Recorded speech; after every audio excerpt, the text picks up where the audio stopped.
Talo daw po ang isang lalaki ng mga otoridad matapos pong isinagawang bypass operation ng Drug Enforcement Team ng Santa Barbara Municipal Police Station sa pakikipag-ugnayan sa Philippine Drug Enforcement Agency Regional Office 1. Gabi ito ng June 10 ang isinagawa sa Barangay Ventanilla. Ayon sa ulat ng pulisya, positibong nakabili ang isang poser buyer mula sa suspect ng isang heat-sealed transparent plastic sachet na naglalaman ng hinihinalang shabu kapalit ng halagang 500 pesos na ginamit bilang bypass money. Agad na inaresto ang suspect matapos ang transaksyon at isinagawa rin ang body search at sa presensya ng mga insulating witnesses na nagresulta sa pagkakarecover ng isa pang sachet ng lalaman ng hinihinalang shabu. Gayon din ang gamit na bypass money.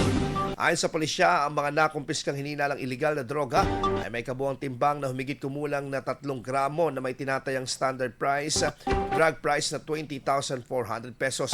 Kasalukuyang nasa kustodiyan ng mga otoridad ang nasabing suspect. IFM News. IFM News. IFM News.